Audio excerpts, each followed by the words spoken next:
सहाय्यक पोलीस निरीक्षक अश्विनी बिद्रे हत्याकांडातील प्रमुख आरोपी बडतर्फ वरिष्ठ पोलीस निरीक्षक अभय कुरुंदकरला न्यायालयानं दोषी ठरवलेला आहे। आज आरोपींना शिक्षा सुनावली जाणार आहे। थोड्याच वेळामध्ये सुनावणीला सुरुवात देखील होणार आहे।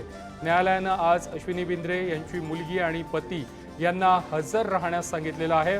मयत अश्विनी बिद्रे मूळच्या कोल्हापूर जिल्ह्यातील हातकणंगले तालुक्यातील होत्या। अश्विनी बिद्रे खून प्रकरणामध्ये न्यायालयानं मुख्य आरोपी अभय कुरुंदकरला हत्या प्रकरणी दोषी ठरवलेलं असून महेश पळणीकर आणि कुंदन भंडारी या दोघांवरती हत्येचे पुरावे नष्ट केल्याचा ठपका ठेवण्यात आलेला आहे आणि याच प्रकरणामध्ये आज अंतिम निकाल दिला जाणार आहे। त्यामुळे आरोपींना फाशी दिली जाणार की जन्मठेपेची शिक्षा होणार, कोर्टाच्या या निकालाकडे आता सर्वांचंच लक्ष लागलं आहे। या संदर्भात अधिक माहिती देत आहेत आमच्या प्रतिनिधी शिल्पा नरोडे।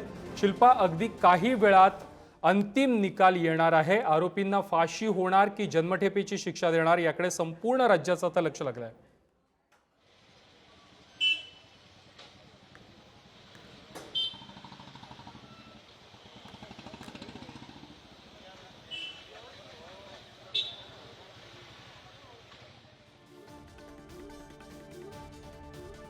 अश्विनी बिद्रे प्रकरणामध्ये अगदी थोड्याच वेळामध्ये पनवेल कोर्टामध्ये निकाल दिला जाणार आहे। या संदर्भात पुन्हा एकदा अधिक माहिती देत आहेत आमच्या प्रतिनिधी शिल्पा नरोडे। शिल्पा, काय अधिकची माहिती आहे? प्रथमेश, अश्विनी बिद्रे हत्याकांड प्रकरणामध्ये खऱ्या अर्थाने आज 9 वर्षांनी अश्विनीला न्याय मिळताना पाहायला मिळतोय। मुलीच्या आणि वडिलांच्या उपस्थितीमध्ये हा न्याय मिळणार आहे। आपण जर पाहिलं तर हे प्रकरण गेल्या 9 वर्षांपासून सुरू होतं।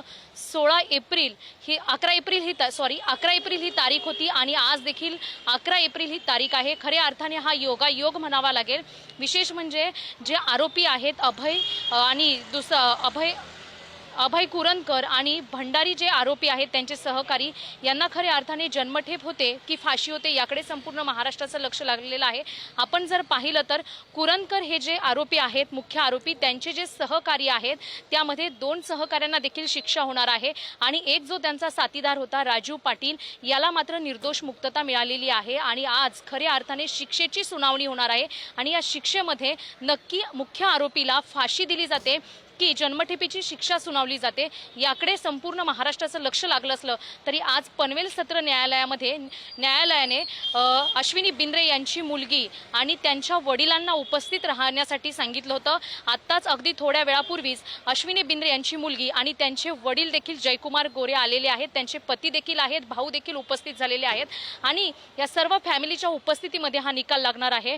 आपण जर पाहिलं तर ही मुलगी अगदी 6 वर्षाची होती तेव्हा तिच्या डोक्यावरचं आईचं छत्र हरपलं होतं आणि तेव्हापासूनचा हा लढा, न्यायाचा लढा, आज खऱ्या अर्थाने न्याय मिळणार आहे आणि हा न्याय नक्की कसा दिला जातोय, फाशी दिली जाते की जन्मठेप, या भावना देखील मुलीची आणि वडिलांची ऐकून घेतली जाणार आहे आणि त्यानंतरच या आरोपींना शिक्षा सुनावली जाणार आहे। मात्र 9 वर्षाचा हा कालावधी होता।